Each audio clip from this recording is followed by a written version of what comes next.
Is Avlora any good, and should you run her in the video game Triangle Strategy? Let's find out in this video. Okay, so let's look at her abilities. So, she has a great sword that hits a single target when you attack. She also has some pretty crazy abilities. Some of them are kind of extreme. Actually, I would say that's fair to say for most of her abilities. Like, some of them are quite extreme, and they kind of encourage like a different play style, but it's hard to say if that's worth it or not. So her first passive is Desperate Strike. Deal more damage when at 50% or less of your maximum HP. So I generally don't like things like this because in a game where when you're at half health you're going to get one shot by like a mage or something, it's not the best thing to have scaling damage. Now this is okay if she just got hit and then you smack something and then you heal her. Like if that's like the order of the turns, like if that's the turn order where you can like you could take advantage of the damage increase, but then, restore her health, and then she gets hit again, and then you smack something and heal her. Like, that's fine. But I generally don't like things like this, but that doesn't mean it's bad or it can't be used. So this is decent. Like, damage increases are fine. Some classes' first ability is just a straight up weakness to a weapon type, so this is fine. Risky Maneuver. This is her best single target attack.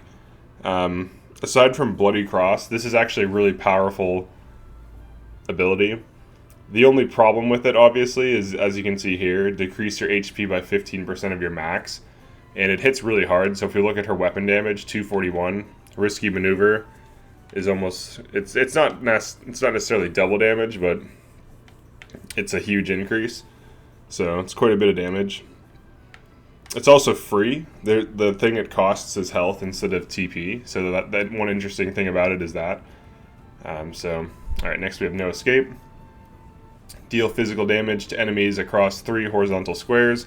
Lower their evasion and movement for 3 turns. So this is like an AoE that hits 3 squares horizontally. She can use this, like if you can't actually hit the enemy that's adjacent to you, you can attack the square adjacent to you and still smack enemies that are just out of reach. The debuff, I think, just gives them -1 or 2 move. It's not too crazy, but you mostly just use this for AoE.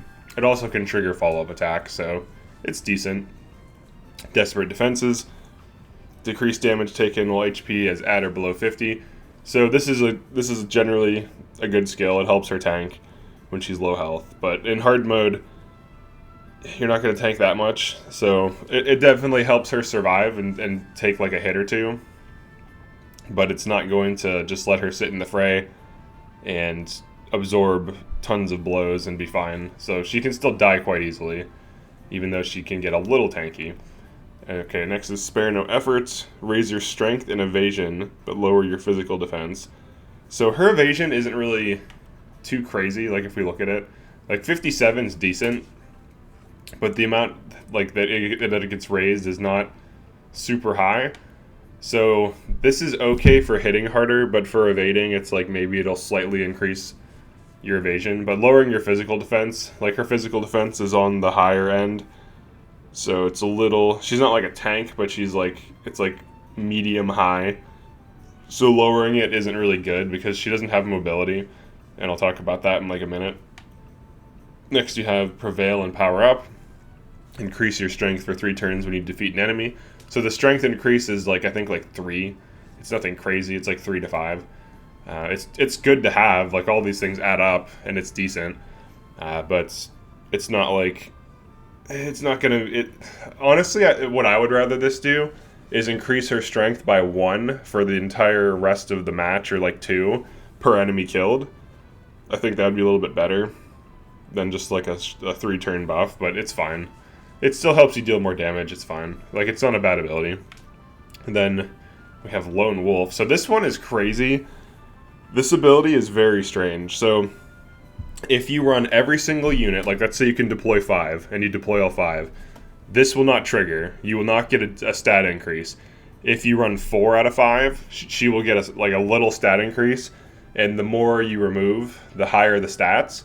and it is not percentage based. So here's what I mean by that. So if you can deploy 10 units and you deploy 5, you will get a stat increase per unit. So 5 less units, you get 5 stat increases, and it's not percentage based. Similarly, if you go into a match where there's 6, you to deploy 6, and you deploy 3, you get a stat increase per 3 units. So it doesn't look at it and go, okay, 50% units, 50% or whatever stat increases, or however it works. So it's just per unit. So the higher unit count and the more units removed, the higher her stats. And this ability can make her have like absurd stats, where she has like 47 speed and like 800, 900 health and like 70 strength.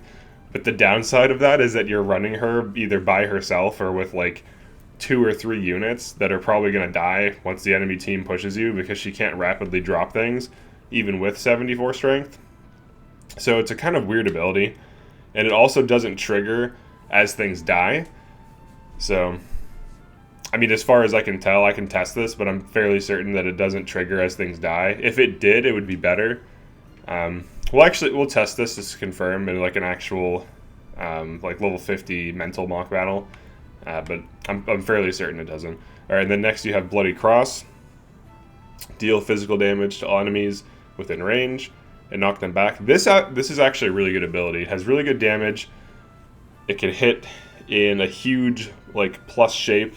You know, it hits 3 squares above, below, left, and right. The pushback damage is nice. The CC, you know, the crowd control from the pushback gives you crowd control. You can knock things off of ledges. You can knock enemies into each other. The damage is good. This is probably her best ability. Like this, you're mainly going to be using this and risky maneuvers, and then sometimes no escape.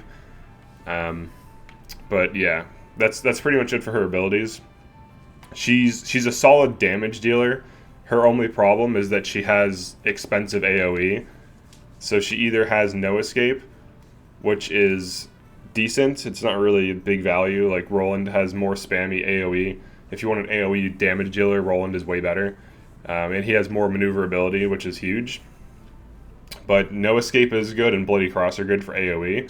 But she has movement issues. She has 2 jump, which is the lowest jump you can have.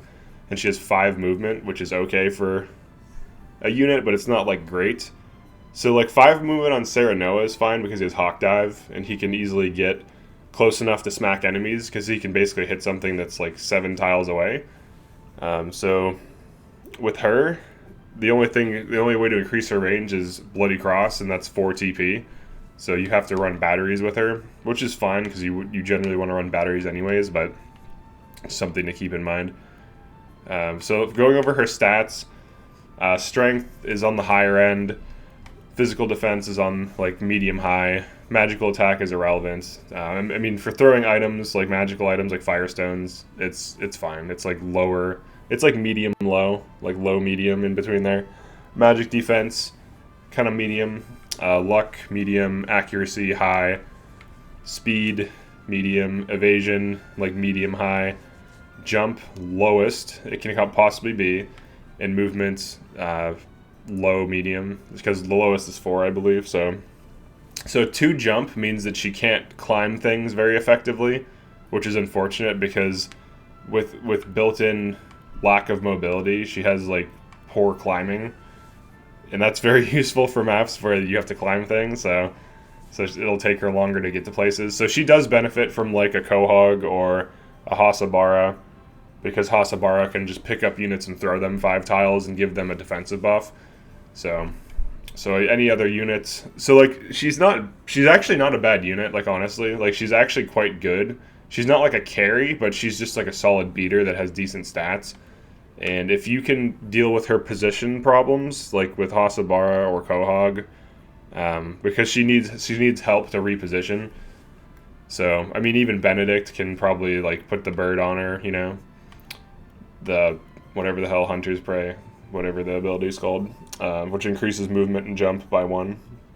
So as long as she has some way of dealing with her movement issues, I would say she's really good. She's not a carry, but she's just a solid unit that just has decent stats that can hit hard.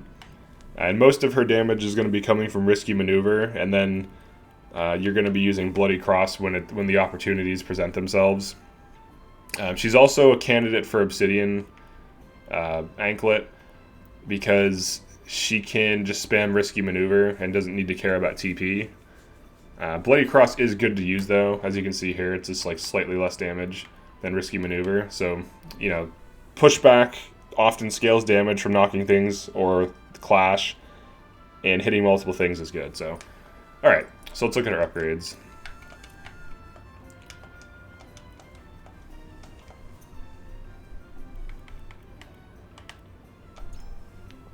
Okay, so first upgrade, plus 5 damage. As a damage dealer, you have to get this. And then health you have to get because she doesn't have the option to hit and run in most cases. She's just going to hit and then kind of like stand there. So like the big upside of like Serenoa is Hawk Dive lets him hit things in a kind of safe range. So he doesn't have to overexpose himself too much. But with Avlora, she has to kind of like smack something and then she's exposed, or if she just kind of hangs out in your back lines and just like beats enemies that try to attack your mages, that could be fine. But she wants as much durability and damage as she can get. So her whole kit, you want everything on the first row. It's all defense, some damage, health, accuracy. You want all of it. And then next you have more damage. You want it. Health, definitely need it. Increase the damage dealt by Risky Maneuver. I think this is one of her best abilities, so I would get this. It's good. Then you have increased speed by 1. This is something you should always get when it's available in any unit. Then more magic defense. So her magic defense is lower than her physical defense, so I would prioritize this over this. And then for abilities, I would say Bloody Cross. I would say weapon damage and then Bloody Cross should be your priorities, and then get Desperate Strike 2 last. So this scales your damage even more when your health is at 25% or below. So you generally don't want to plan on staying at 25% health unless you're doing a specific strategy where you keep putting invulnerability on her from like Benedict or something, and then maybe you have Geela, like Geela puts the res thing on her. I could see her being actually really insane if you did that, because then even if you get hit twice, one time you lose your invulnerability, second time you lose your like you die but get rezzed at full health. So I could see her being insane. Like the more I think about this, like she could be a damage carry in the right team comp. Like even with like Corinton, I would say Corinton and Geela. So Geela maintains a res on her throughout the game, and then Corinton maintains the Icy Shield, which is 1 hit of Invincibility for 3 TP, because he's a TP generator just from standing on ice. So, and she's not going to be running out far, so she's always going to be near her team. So that way she can take 2 lethal hits and then end up at full health anyways. So that actually could be very good. Like the more I think about it, like she basically wants to sit at low health and just have like buffs on her. So yeah, because the way I was using her was just kind of like a beater, where you just run up and whack things and just like heal her as she gets damaged. But with like specific tactics in mind, she could be quite insane. So let's actually check her damage scaling. So we'll do a basic mock battle where I'm just going to look at her damage scaling. And by that I mean like how much. Oh wait, these won't damage me. These enemies are. Well, I guess I can smack them with Desperate Strike. But I do have to unequip. She has a healing item on her. So let's unequip that. I think it's this. Yeah, let's remove that. And then let's put... I don't know how much this increases it by. I don't know if that's worth it. I'll probably just put another strength item on her. Let's see... I kind of want to experiment with this. We'll run this just for the hell of it. She'll lose her AoE, but she might be able to one-shot things from the back, so that's kind of an interesting thing. Whoops. I didn't mean to do that. My controller has a delay because I'm playing through OBS right now. The feed is going to my computer from the Switch. Alright, let's see. Okay, 64 strength. Alright, let's go to unit placements. So, I'll run. Well, no one will be able to die, so we'll do this. Let's get. We're not gonna get killed here, so let's just do this. I'll show Lone Wolf proccing, and then I'll just have her attack a few times to get her health down, and then we'll see the damage scaling because we can check it. And keep in mind that this is, you know, no units deployed. I think it's like -7 units. So each unit increases her stats. So she's going to have insane stats. Yeah, 800 health, 76 strength, 41 speed. Alright, so we're just going to move her up. And she could also use Spare No Effort when doing this like low health strat. I'm just going to test the damage scaling to see if it's even worth it. Because this could be the way she's meant to be played, by like abusing invincibility and like get out of jail free cards like revives. You could also throw like Resurrection Earring on her, so she has like 2 get out of jail free cards. All right, so you can see here that she can hit 542 damage when no one's on the board. Now obviously these are low level enemies, so she's gonna one shot these anyways. But we'll just keep killing them. So you saw right there, like her stats are so boosted that she can just straight up go twice sometimes. So that's like one insane thing about this, about like not running other units with her.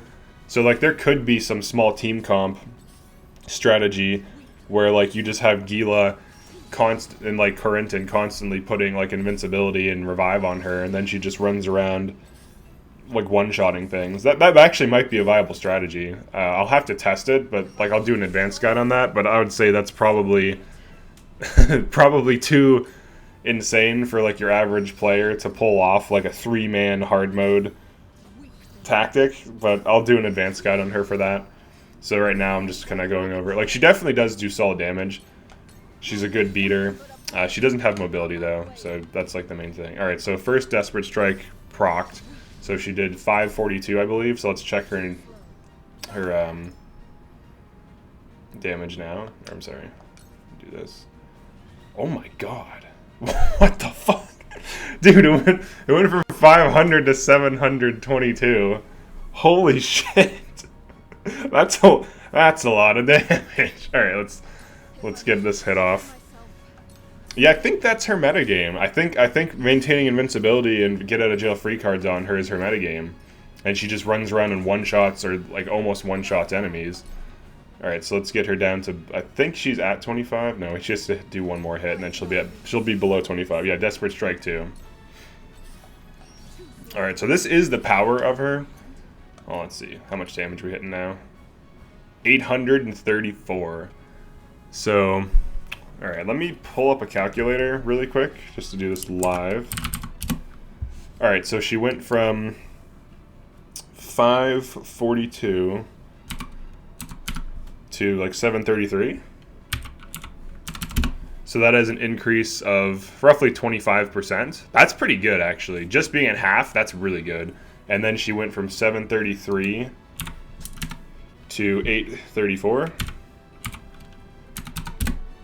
So that's like, it says 13, but I don't know if I remember if I'm like remembering the numbers accurately. But also keep in mind she got like some strength boosts, so like it's around 12. It could be 10 to 15%. So it seems like the 25% one isn't as good, but it's still good. All right, let's see if I can get her strength up even more. So 78. So let's see if I can boost it again with this. Because she has a strength boost, so let's see if it... I'm pretty sure it won't, because it's just like another... Like, it's like the same type of boon. So it shouldn't increase it. And it doesn't. Okay. So, Spare No Effort isn't as good as you would think, because as long as she last hits something, she'll get a strength boost anyways. And the strength boost is exactly the same. So Spare No Effort basically just sucks. It raises your evasion, which is okay. But... like in this situation, when she's like a boss unit with a ton of health, maybe she's fine to use it. But if you can just kill something, which she's probably going to be because she can hit so damn hard, you're just better off hitting hard, you know. So, or I'm sorry, you're just better off killing something and getting a strength boost than like debuffing your defense. and increasing your evasion, especially if you're using like Anklet. So in this case, this is like an extreme example of a build for her. Now obviously you'd want to run some allies because it'd be very hard to solo, even with 800 health. Like it's just, like if you look at this damage, like 505 is pretty good, but she's one shot, so these are weak enemies, she's gonna one shot anyways, but it's just not really the best thing. So we'll actually try running her. Oh yeah, the other thing I need to test, allies dying. I should have grabbed that 2k on the ground, but whatever. We'll just get through it. Alright, I get like 500 gold. Alright, so let's run her with a bunch of allies and have them die, and then see if she gets a stat increase. I'm pretty sure she doesn't, but I need to test this anyways, just to like show it. So let's just go to one of these endgame missions, preferably one where enemies are like right near you. This one should be good. So we'll just run a full team, and then I'll just like send someone in to die, and then we'll see if it procs. And we'll check her stats first, just to make sure. Okay, just begin. Doesn't matter who we're running, as long as they die.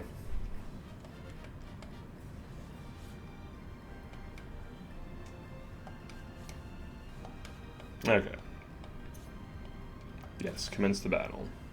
Do the thing. Okay, so let's talk about where she wants to be and what she wants to do in general in combat.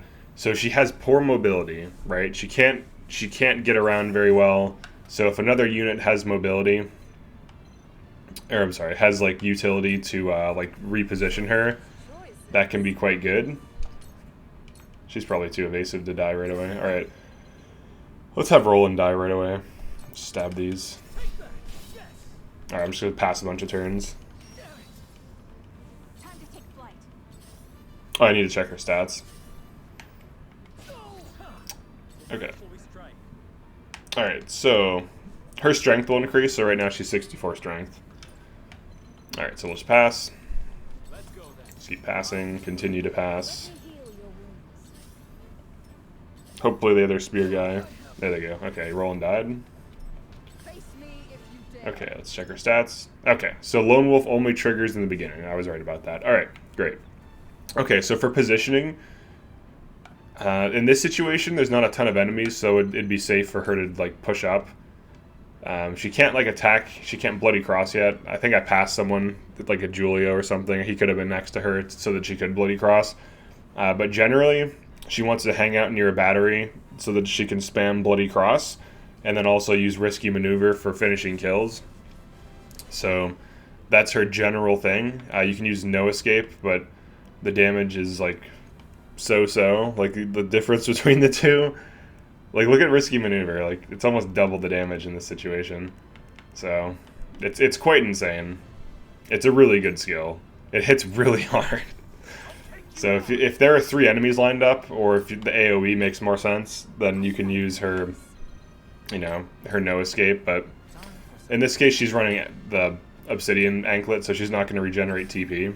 So if you want to run that on her, you can. If you just want to spam risky maneuver, and it is good to do that. But if you want to get AoE off and use Bloody Cross a lot, you definitely don't want to put it on her. But her and Decimal, in my eyes, are like the only units who can really get away with doing this nonsense, with running the Anklet. Like very few units can run the Anklet without it being like a pain in the ass. And she's one of the units who can just run it, and it's fine. I mean, you can just run 2 strength bracelets. It's +2 less strength. It's not really the worst thing ever. So it's not like you need it. Her damage is good enough that she doesn't need it. Alright, so we're just doing standard stuff here. I'm actually not used to using like Huet and Sereno anymore because I've just been running like weird units that I haven't played as before, so it's just kind of funny. Let's see. Guess we'll do this for some chip damage. Alright, cool. Alright, let's just pass a few turns. So she can be a bodyguard and just hang out with the team and just help combo with like Serenoa.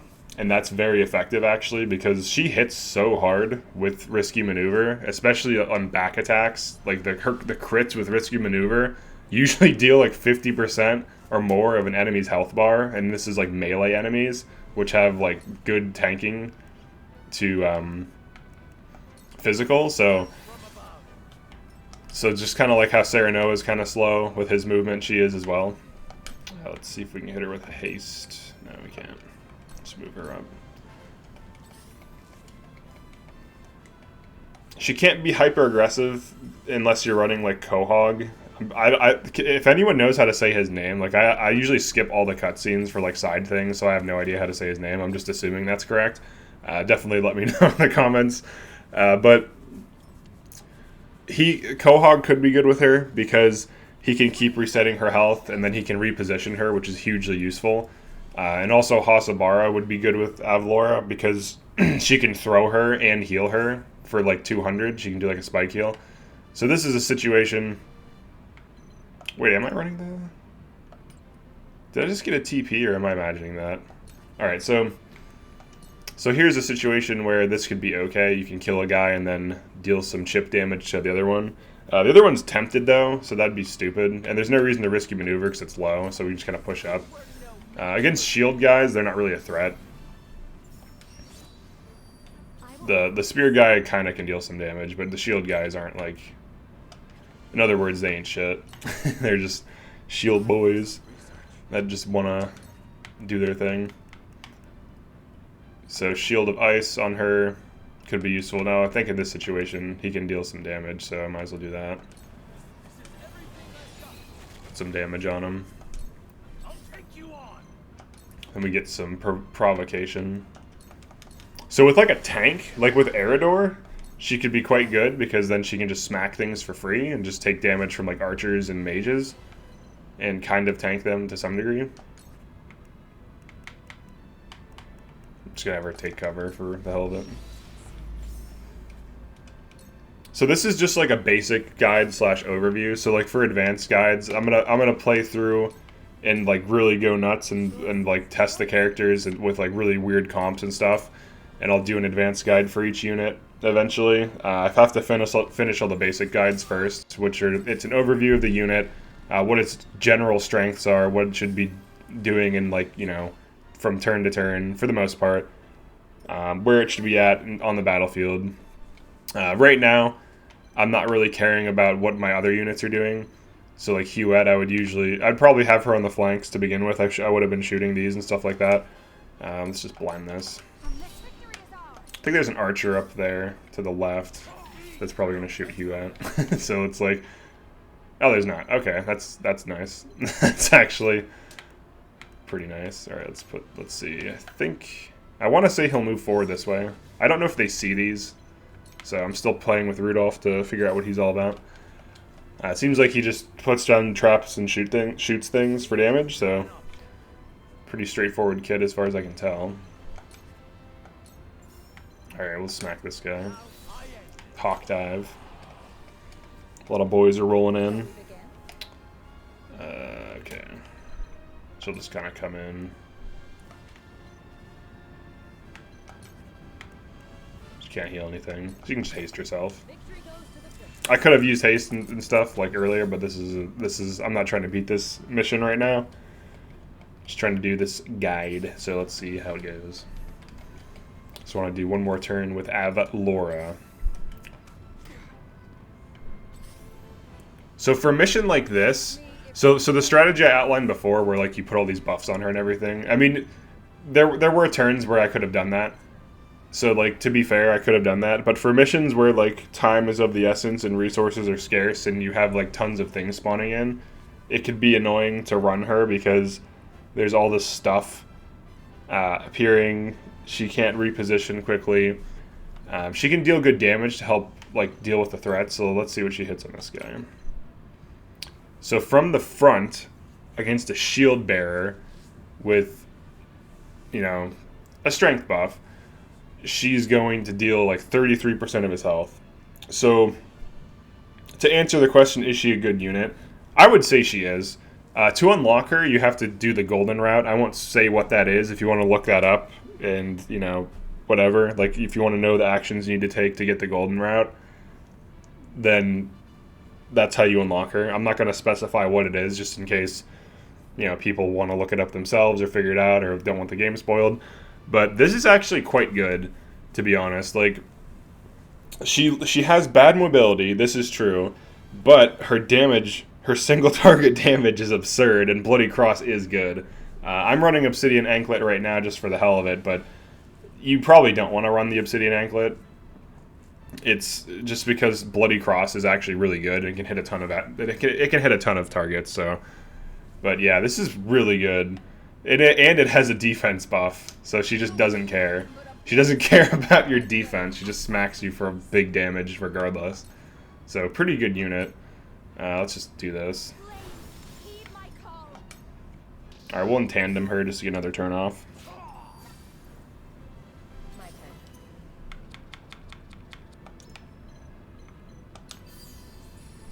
I'll just pass. I'm not trying to like do anything. Alright, so alright, she's gonna kill him either way. So let's see what she hits on this guy. So almost half his health. So single target damage, utterly insane. Decent AoE. Mobility isn't that good, but she also gets damage scaling the lower her health is. So this is without either of her damage scaling proccing. So if she's at half health, as you saw before, she gets like absurd damage scaling. And then if she's at like 25% or less, and you can maintain that and have like safety nets on her, she can probably one-shot things. So that's quite absurd. So she does hit really hard, and you can't go wrong. Like, look at that. That's insane. That's like, it critted and did even more damage.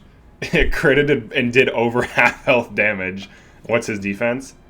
53. This dude has decent defense. And this is max level. So she is a solid beater. So you can use her, and she is good. Her only downside, honestly, is mobility. Everything else about her is fine. The damage increases for her getting low health are not bad at all. The reason I'm hesitant to like say they're good is because I'd rather have something that I can control. But now that I know that I can just like throw Invincibility and Geela Rez on her, so she has 2 get out of jail free cards at all times, you could keep her at low health and it would be completely safe. And you could also throw a Resurrection Earring on her if you want, for even more redundancy, so that she could go deep, smack things for huge damage. You know, even before she's at half health, she just critted this guy for like 60% of his health. That's insane. Like, this is a good unit. She's probably one of the hardest hitting units in the game. With basic attacks, like no like alts, and by alts I mean like the weapon skill. Roland and Anna have pretty hard hitting alts, but weapon skills, I guess we can call them, because that's what they're called in this game. But she can just always hit hard. Her AoE could be a little bit better, but Bloody Cross is good. So if you have a battery with her, she can spam Bloody Cross. She can smack things with Risky Maneuver. You can just throw the res nonsense on her, and then she can run around and just smack enemies and be deep into the fray and be safe. And then if you also run like a tank like Eridor, he can just keep furying things, so that pulls attention away from her. So if she has 25% health, and you can put her at 25% health from her using Risky Maneuver and just not healing her, and then you can just have, you know, 1 hit of Invincibility, Res Earring, Geela Rez on her, and then Eridor just keeps furying things, and then she just walks up behind them and just smacks them for huge damage. So that could easily be the most optimal way of using her. It's like the safest way of making use of her crazy damage. Otherwise, if you just want to use her normally, you can just run her and she can just smack things for big damage, and then you just heal her when she takes damage. If you want to play that way, that's fine. She's good at that. Obviously, she can't be overexposed. So in this situation, let's look at the turn order. This guy and the mage are gonna go pretty soon, and then this guy's gonna go. So like 3 enemies within 7 turns of each other are all going to attack, and they do potentially attack her. Now, obviously, if you're running Eridor to CC or like decoys or something with Piccoletta, that can be a thing. Or for like in this case, I could have Milo tempt this guy, so that removes an attacker. So you can be hyper aggressive with her as well, like even without the safety nets, as long as you have crowd control. So like, I really don't see anything as being a huge downside in her kit aside from just the mobility. But there's ways to solve that. Other units can fix her mobility issues, and I think there's an item like a spice or whatever you can use that increases your movement. So definitely a pretty strong unit just for raw damage. She's hard to unlock. You have to get to like almost near the end game, and you have to follow a specific path to unlock her. But pretty solid damage. Like I have no arguments against how much damage she can deal. The only thing I don't really like about her kit is Lone Wolf. You can shave off a unit or two if it's like a 10 unit map and probably do just fine. Because then it'll boost her stats. And if she's going to be the main thing on the front lines with a bunch of redundancies for like tanking, then this could be viable, but it's not the best ability. But to be fair though, a lot of people's abilities suck. Like some abilities are just like not that good. Let's see. Like not everyone's ability is great. Like this one increases your accuracy and luck. Actually, this is decent. It's like thrill of the hunt, increases your speed, need to defeat enemy. That's okay. Fight or flight, increase your movement. So a lot of things are circumstantial, so that's fine. But running fewer units is a pretty big condition. Like that's a big sacrifice.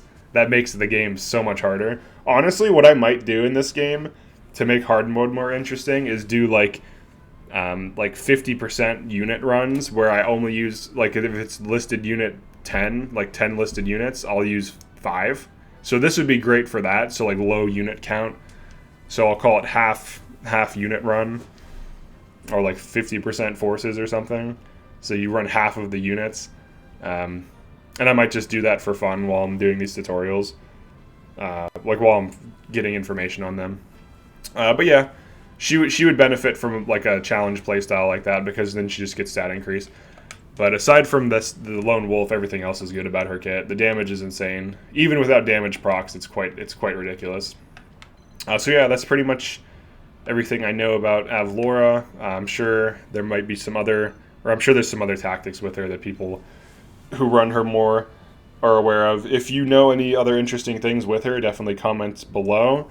Also, like and subscribe if you like this type of content. I'm going to be making a ton of triangle strategy unit guides. I'm going to make one for every single unit. So we're going to cover all the units. We'll do a basic guide like this, and then an advanced guide, probably on my like 5th or 6th playthrough. Like I'll go through and just like theory craft different tactics, because like the first thing, like everything's in like increments. So like at first I have to understand every unit at a decent level, and then I have to experiment with every unit and see how they can play off of each other. So like the theory crafting for Avlora of putting the invincibility and the res on her, that would be viable, especially if you have Eridor and like Milo like tempting things, then Eridor furying things. Then she can kind of hang out in the middle of a group of enemies who are all just distracted and CC'd.